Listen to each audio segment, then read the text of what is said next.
Good morning, everyone, and good morning to our online community. Thank you all for being here. And let us take a breath together. Allow each breath to sink more deeply into the center of your being. This is the center that is joined by all of us, this one source, this one power. That is my center, because there is only that one. This one presence, that is the power and the love. It is the light and the wisdom that is infused in all of creation. And that is everywhere present all the time, everywhere. And so that is within me, and I feel it coursing through my body. I feel it in the very breath I take.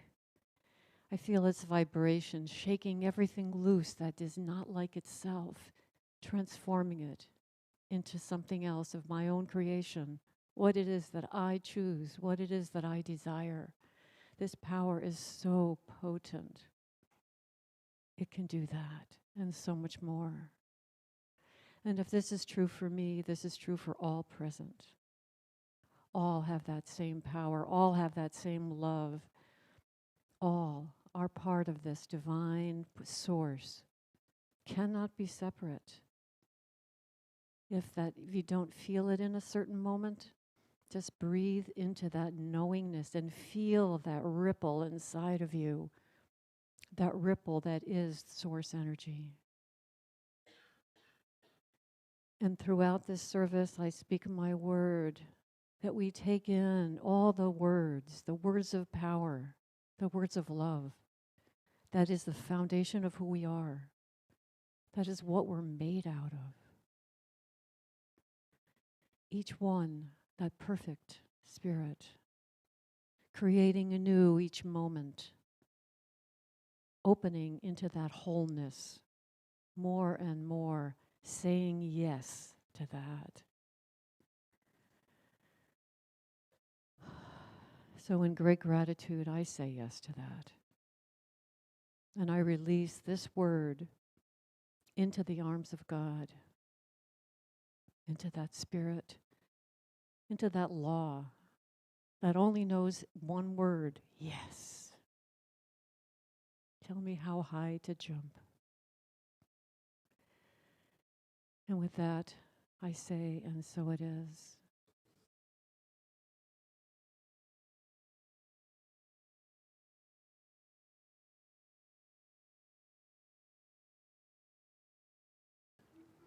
So this whole month we've been working on the idea of power. And power, as I talked about last Sunday, we oftentimes get power misconstrued with control. And they're not the same thing at all. In fact, control is really when I feel powerless, then I will try to control things. So power is simply the ability to create, the ability to get something done. And it's a divine quality. It's one of the main aspects of the infinite presence. And so we talked last week about personal power, identifying with and understanding and living through and as my personal power, letting that power come through me. And today our topic is power together, because it's not just about me. You're also involved. It's not just about any one of us. See, we don't live in a vacuum, right? We live in a community. Community, the word means literally unity together. We live in a community. You know, Angelina at the opening prayer invited us to take a breath together, and it reminded me of, there's a Hawaiian term, ohana, which means the family that breathes together. And so we are a family that breathes together. If this is your first time here, welcome to the family. It's a fairly functional family, not too dysfunctional. We got a weird uncle once in a while, or a strange aunt, but most of us are pretty. It's a pretty good family. But we're here. We don't live in a vacuum. We live in a community, and so we're here to create lives we love in a world we love. We can't have lives we love in a world we don't love, right? Not really. I mean, I can kind of isolate and just, I'm just going to go my own little thing over here, but that really doesn't work in the long run. So not only must we first understand and live from and as our personal power, which is, by the way, the foundation. We can't just sit there and go, everybody else is powerful, but I'm not. That doesn't work either. So we have to live from and as our personal power, but we must walk our teaching out into the world. We must walk this principles and these practices out into the world. Emerson said, it's easy to maintain a spiritual equilibrium in solitude, but greater is the ability to keep that equilibrium in the midst of a crowd. Yogananda said anybody can meditate in an ashram, in the silence of an ashram. Can you meditate in a boiler room? Life sometimes feels like a boiler room, yes? And so can we keep that centered place while we're in that process? So in order to do this, we must first release that, what we tend to view as the world out there, that idea that there is a world out there. Because in reality, the, quote, world out there in a larger perspective is the same world that's right here. There's no separation. Ernest Holmes says, every person, and I'm going to repeat that first word, every person is a unique presentation of the divine mind, a separate without being separated entity in the universal spirit. Every person is, as Emerson said, dear to the heart of God. Take a breath. First recognize that that's you. You are dear to the heart of God. And then recognize that's the truth of every single other person on the planet. And frankly, every single life form on the planet. Breathe that in for a moment. See, we can't run around talking about those people and consider ourselves walking our teaching, our spiritual truth out into the world, can we? Can we? No. Well, in case you're not certain, you can't, because that's not really what we're about. We're about the oneness. So we must recognize the whole world as God in form. And it doesn't mean that we have to like it or condone unhealthy behavior or any of that stuff any more than we want to sleep with a rattlesnake. That used to be one of my little phrases of things with when I was having difficult times. It's like, you know, yeah, rattlesnakes are beautiful, wonderful, perfect expressions of the divine, but I wouldn't want to sleep with one. Yes? But we do have to recognize our interconnectedness with all beings. A Native American couple, Randy and Edith Woodley, from the Lakota tradition, said, by realizing the connectedness of humankind to all animal and plant life, we become aware of new possibilities for preserving all living things. In humanity's dependence on the earth, we can learn to sustain our planet and can find fresh prospects for nurturing food, conserving water, and developing renewable energy. All this and more is contained in the Lakota's simple words, all my relations. All of us, all of this is my relations. This Thanksgiving, many people will be going home to their families, however you define family. But we're all family. We have a human and an earth family that we're all part of. So the world in all forms is my relations. And we like to say things like, I'm a spiritual being, or I am in this world, but I'm not of the world. But while it's important to remember the source of where we come from which we emanate, it's equally important to remember that the world is this source, this infinite source, in form. All are emanations of spirit. And we are as much an expression of it, of this world, as we are of God. There's no separation. There's no actual separation between human and divine. There's no separation between God and the world. It's all a oneness. And we get to play, love, and learn in this particular form of existence in which we're in, and we're here to express the nature of the divine in human form.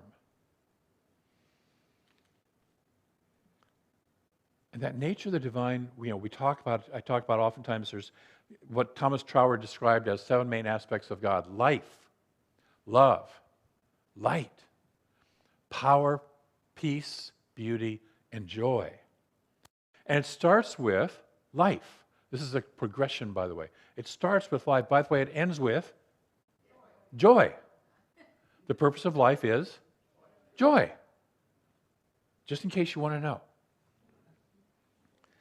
But it starts with life, so the question is, how alive are you? How alive am I? Ernest Holmes reminds us that self-awareness is not enough. It must be followed by self-expression. In The Living of the Science Mind, he says, we do not teach people to sit still and monotonously repeat, God is all there is. For while it's true, it's also true that God is everything that is. The creative genius of the universe goes forth into action everywhere. The individual must avoid monotony and self-centeredness through self-expression. How am I expressing this presence that I am? How am I speaking it out, giving it out, living it out into the world? Take a breath for a moment and just contemplate that. How am I doing this? Because that's my aliveness. See, we're not here to just know about God. We're here to be God. We're here to embody God, to apply our wisdom, our life, our love, all that stuff, our power, to our life experience. We're here to be that in the situations that we're in right now, to live life. So I have a what if. What if? Just the way we like to have puzzles to solve, or maybe crosswords. How many of you like to do things like solving puzzles or crosswords or things like that? Some don't. That's okay. We have projects to work on. And what if that is an expression of our divine nature, is to find solutions, to find expressions? And what if we like to have projects and crossword puzzles and puzzles that are maybe a little more difficult and a little more difficult. I master this level, I want to be better at it. I'm looking at my two musicians in the front row, and they probably, the reason they're as good as they are is because at some point in their life they said, I want to be better than I am, way back when. Yes? And most of us are better at something than we were when we first started it, yes?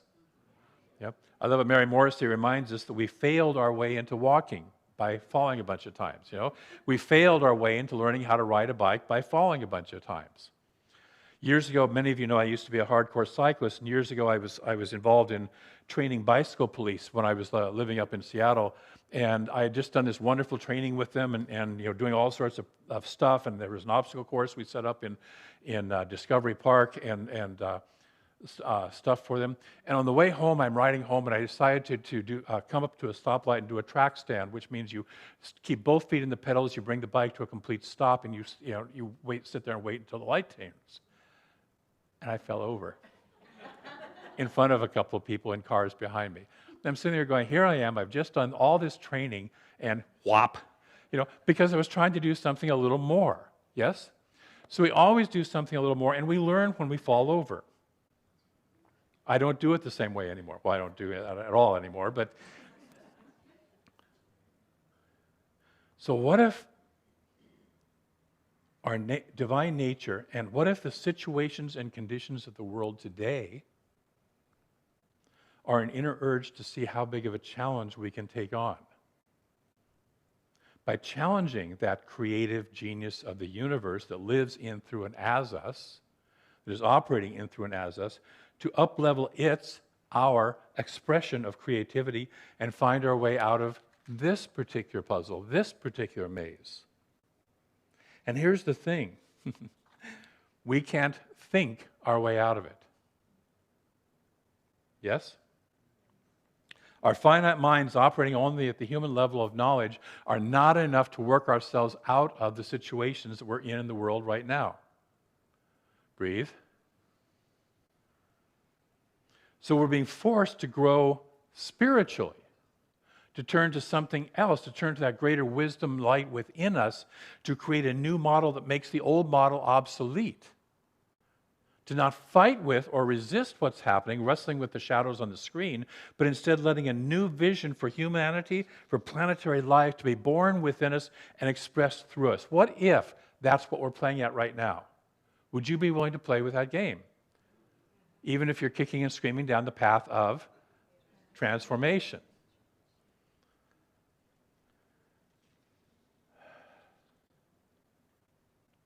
Just as we can't do it with our human level of thinking, our best thinking that got us here, we will also not be able to do this alone. We will need to collaborate and cooperate. Brent had a line in his song, "Our power grows as we align," in the Creating a Better World song, the community song. Our power grows as we align. So we need to collaborate. We need to not just tolerate each other, but enthusiastically embrace collaboration, empowerment of all, belonging for all, setting aside our own little stuck beliefs, ages-old beliefs, limiting personal agendas for the good of a whole, recognizing that what's good for the whole is good for all of the individuals within the whole. Yes? What's good for the greater is good for the lesser, includes the lesser. So that as we all have better lives, we individually have better lives. And that results in all people living lives they love in a world they love. It takes us looking beneath the superficial what I want. Well, I want this, I want that, to the essence, what's underneath that. It takes us doing our deeper work to look underneath that. So one of the important ways to bring us together is having a purpose, a larger purpose. Next year we're going to be looking at our purpose as a community as a whole. We're working with a consultant. We're starting to develop a strategic plan process, and we're going to be working with that. Having a purpose, a calling that motivates us. Power thrives when it finds a channel for expression. Power thrives when it finds a channel for expression. Our electricity, we can have all the electrical power in the world, but if we don't apply it to something, what good is it? Yes? Okay. Collaboration also, the shadow side or the challenging side of collaboration, also brings out the old encrusted beliefs, bringing them up for healing and release. Yes? And doesn't that sound nice and sweet? Oh, I'm just going to bring my old stuff up for healing and release. No, it's messy. It's ugly. We're going through it. We're looking at it as humanity right now. There's a whole lot of old stuff up for the purpose of healing and release, and it's messy, unpleasant, ugly. But if we allow it to come up, and if we allow it to, collaboration can support all of us in healing by providing a safe, loving space to surface and release those toxic old beliefs. See, oftentimes we don't get challenged in our beliefs until we are bumping up against other people or other situations, yes? It's the lovely part and the frustrating part of relationship, whether it's a primary, interactive, living together relationship, or a relationship in a family or a community or the world. We get to look at our stuff. Or avoid looking at our stuff. Collaboration can provide a safe, loving space to surface and release these toxic old beliefs, thereby healing individually and collectively and creating the very good that we are seeking to experience, because what we're really looking for at the bottom of it all is love. To know that we are love living in love. Yes? That's the power. When we talk about the infinite power of the divine, the power is ultimately love. So how do we do this? I don't know. But I know we can. I've long loved the parable called the Prodigal Son. Those of you who get Richard Rohr, he has a wonderful insight into parables today of there being sort of like Japanese Zen koans. And when Jesus spoke them, they were at the level of shaking up people's ideas of how it should be. And I'll just leave you with that. If you get that, it's a great thing. But the parable of the prodigal son, and it has the metaphor of releasing the old dysfunctional, my best thinking got me here, patterns of immature consciousness. See, the son was the younger son, so he represents the immature consciousness. Through awakening to our true nature, And that's what a whole lot of people emphasize about that. Oh, it's coming back to Jesus or whatever, right? But there's so much more to that parable than just that. In fact, it's not really that. Coming back to our true nature, it also includes a couple of other little things that are often overlooked. The first one being when the son returns from his little escapade, spouting off all of his guilt and shame, and I'm not even worthy of being your son about his actions, the father just ignores it all. He doesn't even speak to him on that level. He just says, hey, I'm so glad you're back. Here's some new clothes, here's a ring, let's party. There's no addressing, there's no guilt. Ernest Holmes says God doesn't see sin. The infinite doesn't see, because the infinite is constantly in love. The Father was constantly in love with the Son, no matter what the Son was doing or not doing. Yes? In that parable. And this is how the infinite love is. It doesn't care about our actions, about whether we're good boys and good girls or bad boys and bad girls. It doesn't care. We are emanations of love.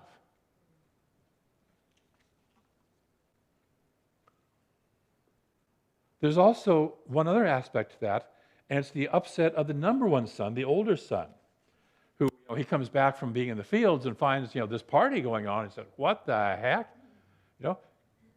I've been here all this time. You never once threw me a party like this. How many of you recognize that a little bit of that lives within you? You don't have to raise your hand. It's okay. I'll raise mine.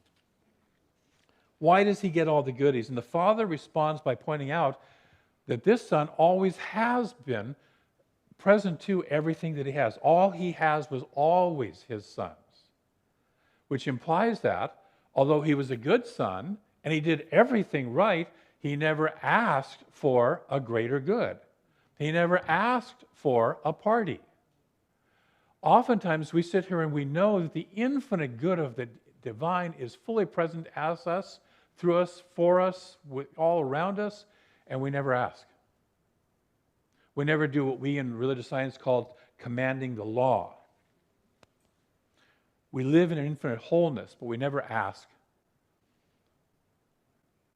And we have to understand that we are being called to be something more than good boys and girls, nice people, keeping all the rules. We are called to call upon the infinite power to show up as the good we desire. Or we can just feel hurt and angry when those who use the infinite law for their own gain seem to succeed. Yes? We can do one or the other of those. We can be like the number one son and feel, or we can say, this is a lesson. How can I step up what it is, the good that I'm calling into my life? Remember, the law is impersonal. It doesn't care who uses it or for what. It's just like electricity. If you plug something into an electrical circuit, it doesn't sit there and go, that's probably not a good thing to plug into me. Does it? It's just there being electricity, and we're using it for whatever purpose we want to use it for. Yes? I was looking at, we got a new couple here, and I know he's an electrician, so it's like, wires houses. It's like, we don't care what we plug it in. We can plug in a toaster to toast, or we can plug in something to electrocute somebody. Electricity itself doesn't care. The law doesn't care. It will produce whatever it is that we ask it to say yes to. One of my favorite questions for myself when I end up in a mess is, what did I actually ask the law to say yes to? I thought I was asking it to say yes to this, but something else was operating underneath my ask, which is what I really believed, and that's what showed up instead. What did I actually ask it to say yes to? It's a very enlightening, if sometimes frustrating question. So we're called to first clear out our old stinking thinking about ourselves so we can use the infinite power, about everybody else so we can use the infinite power that is always and everywhere available, the personal power. And then we are called to help empower others and collaborate with them to create a vision-driven rather than condition-driven life and world. See, we can live our lives based on, here's the set of conditions, and I'm going to limit myself. I don't have enough money, or I got to look at my checkbook to see if I can do what I want to do, or whatever set of conditions is. I can look at who just got elected president to decide if I want to live in this country or not. I just read an article that searches for how to move to Canada were at like a 200% or 2,000% increase in the last couple weeks. Apparently in Washington, by the way, we like also to explore New Zealand, according to the statistics. Okay? I talked about that last week of the first level of fear is hiding out, hiding away from. So we can do all that. That's condition-based living, based on what's happening out there. And where is what's happening out there really coming from? It's coming from within here. It's coming from ourselves, individually and collectively. Vision-driven living is where I say, I have a vision, I have something that I want that's higher than that, and I'm going for that no matter what the conditions are. That's vision-based living. And so we're here to give the infinite power of life, of love, and light a channel for manifestation, thus creating lives that we love in a world we love. That is what we are being called to. That is the vision that I hold, and hopefully you hold, for all of us, for yourself and all of us. So this week I'm going to invite us to do 2 spiritual practices. The first one is pay attention to your attention. Pay attention to what you're putting your attention on, knowing that where attention goes, energy flows, yes? So are you putting your energy into beliefs about how awful it is and how more awful it's going to get? There's a lot of people out there saying, come and listen to me about the awfulness, right? Have you noticed? Take a breath. Or am I going to put my attention onto how good it is right now and how I can be a point of letting greater good flow? To remember that, as Marianne Williamson told us many, many years ago, we are powerful beyond measure. We don't have to let circumstances run our lives. We run our lives based on vision or conditions. So that's the first one. Pay attention to where you're placing your attention. The second one then is to contemplate a vision for a world you would love. Whatever we put our attention on grows, so rather than putting our attention on how awful it might be or how terrible it is, what's the vision that I would like to put my attention on and allow to birth and grow within me? You know, right now we may be moving into what seems like a winter of humanity for some of us, but there's a spring always coming after a winter, yes? I know I don't plant my tulip bulbs in spring. I plant them before winter. Yes? Because they have to go through that wintering process in order to spring forth into something new. We are being called to spring forth into something new, a greater vision. So that's the second practice. Contemplate a vision for a world you would love and call upon your inner wisdom to guide you into actions to express it. Would you be willing to participate in those 2 practices this week? Pay attention to your attention and then contemplate a vision that you would love to see instead. So I'm going to close with a quote from Meister Eckhart, a 13th century Christian mystic, who said, God expects one thing of you, and that is that you should come out of yourself insofar as your created being, which is to say, come out of my small self, and let God be God in you. Are you willing to let God be God in, through, and as you? And we have an affirmation. Say this with me. Together, we empower each other for the greater good. Together, we empower each other for the greater good. And so it is. Thank you.